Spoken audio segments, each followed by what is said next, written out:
እያስጨነቀኝ ደግሞ ምን አደረጋል? ወደ ተንኮልና ወደ ስርቆት ነው የምታንጋጥጪው? እና ታዲያ ለምንድን ነው ልጅ የሚያስጨንቀው? ምን ሊሆን ነው የሚለው? ቆይ እኔና ዴቭ ልንጋባ። ምን አንዳች ነገር ሳትፈልጊ እንደማትመጪ አውቃለሁ። እኔ እንዳንተ አይነት ወንድም የለኝም።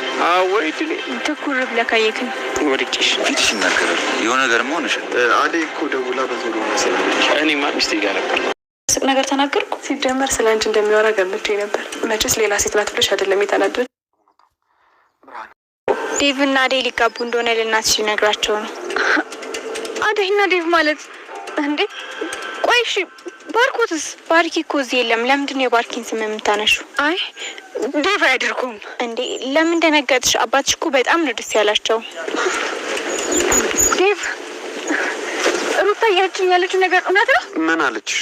አንተና አዴ ልትጋቡ ነው? አዎ ብርሃን፣ እኔ አላውቀውም አልኩሽ። ለምን አትረጅኝም? ፍቅር ነይ ውጪ። ማን ነው እሱ? እንዴት ምንም ነገር ሳይኖራችሁ ሊጠልፍሽ ይፈልጋል? ፍቅር አሁን ላይ አሹ ትምህርት ቤት ካላደረሰኝ ፈጽሞ ትምህርት አልማርም በማለት ለእናቷ ነግራታለች። ይህም የሆነው ደግሞ የቤዛ ወንድም እየተከታተላት ስለሆነ ነው። አሹም ደስተኛ ባይሆንም ፍቅርን እያመላለሰ ይገኛል። እንግዲህ እሷን ሲያመላልስ እያየው የቤዛ ወንድም ደግሞ ለምንድነው አሹ የሚከተላት? ምናልባትም እኮ ጋርድ አድርጋ ይሆናል አረግኔ እያለ እየተናደደ ይገኛል።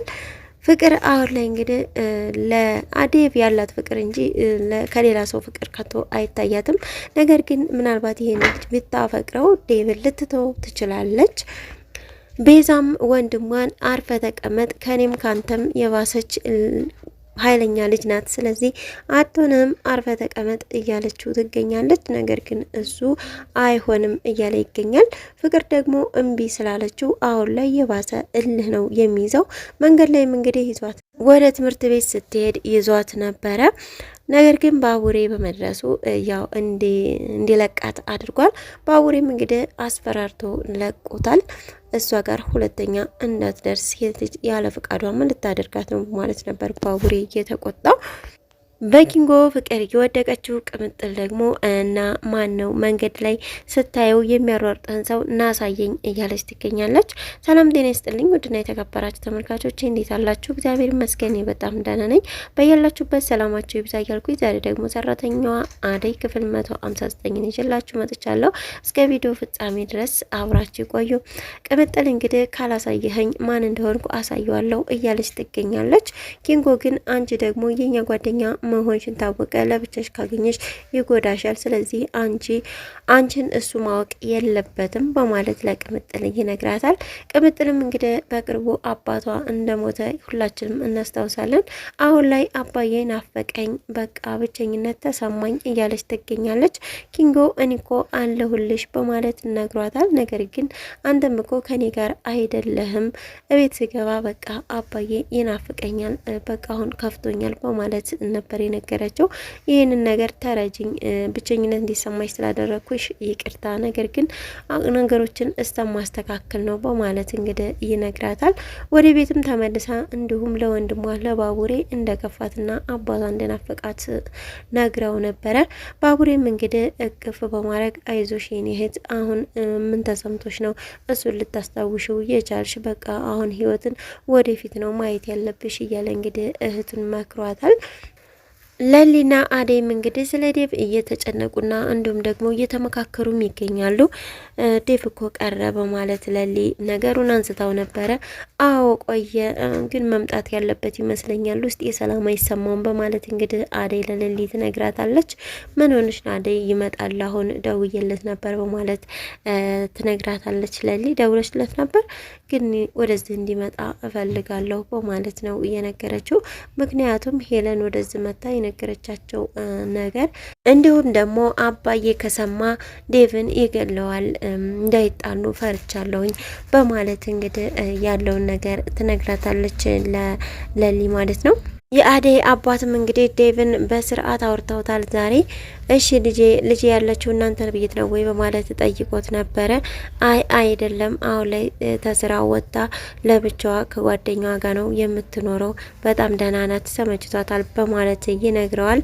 አይ ጥሩ ነው ልጄ፣ ጥሩ አድርጋለች። እናም የምትፈልገው ነገር ካለ እንደ ጓደኛ እንደ አባት አይተህ አወራኝ በማለት እንግዲህ ጊዜ እንደትወስድ ግን እንዳትቀደም በማለት ይነግረዋል። ይህንን ሲለውም እንዴ ዳይመንድ ምን ብሏቸው ነው በማለት እንግዲህ ዴቭ እጅግ ነበረ እየተደሰተው። እየሮጠም እንግዲህ ወደነ ዳይመንድ ጋር በመሄድ ቆይ ምን ብላቸው ነው በማለት ጠይቆ ነበረ። እኔ እኮ ዳይመንድ ነኝ በማለት ነበር እንግዲህ ዳይመንድ የነገረው። እውነትም ዳይመንድ ነው። ተይዋረ ዛሬማ ይገባዋል በማለት ነበረ። እንዲሁም አትጎርር በማለት ሩታ ስትናገረው አረ ይገባዋል በማለት ነው ዴቭ የተናገረው። እጅግ በጣም ደስ ብሎታል። ያው አዴ ግን ወደ አዲስ አበባ ተመለሱ ማለቷ ትንሽ ከፍቶታል። ለምንድነው ደህና አይደለችም ይሆን እያለም እየተጨናነቀ ይገኛል። አዴ ግን ምናልባት ከብርሃን ጋር እዚህ በመቆየቱ ሰዓት ችግር ይፈጠራል ብላ አስባ ነው።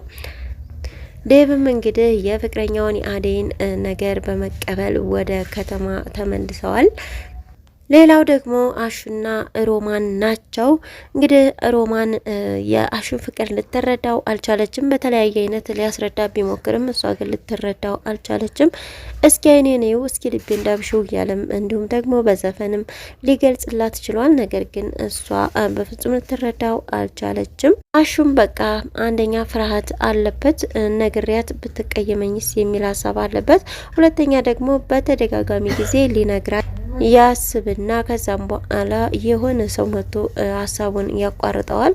ይህም ደግሞ የባሰ እንዲናደድና እንዲበሳጭ ነው ያደረገው።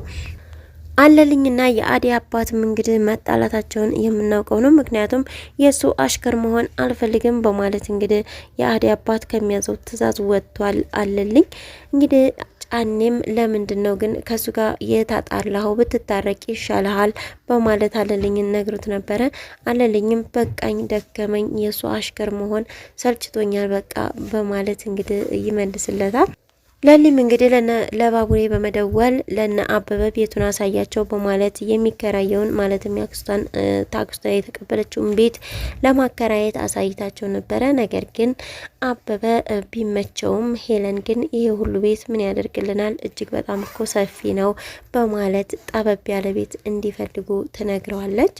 እትዬም እንግዲህ ቤቱ እኮ ቅዝቅዝ አለ፣ ሁሉም በቃ ብድግ እያለ እየሄደ ቤታችን ቀዘቀዘ ለሮማንም አይዞሽ እትዬ አሁን ሞቅ ሞቅ ይላል፣ ዴቭና አዴ ሊጋቡ ስለሆነ ሁሉም ወደዚህ ይመጣሉ በማለት እንግዲህ ነግራታለች።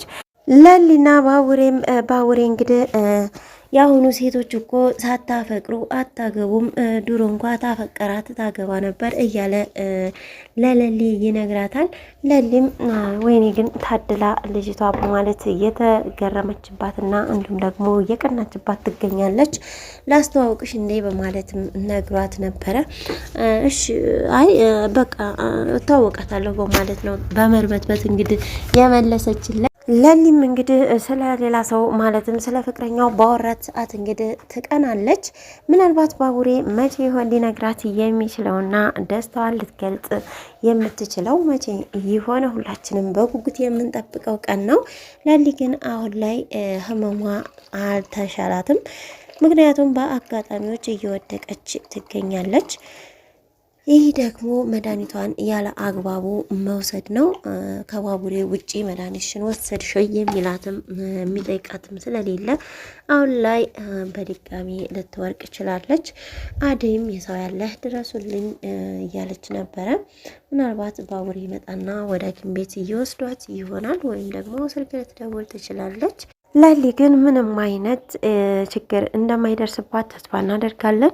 ለቻናሉ አዲስ ከሆናችሁ ሰብስክራይብ ማድረጋችሁን አትርሱ። እንዲሁም ደግሞ ላይክ ሼር እያደረጋችሁ አበረታቱኝ።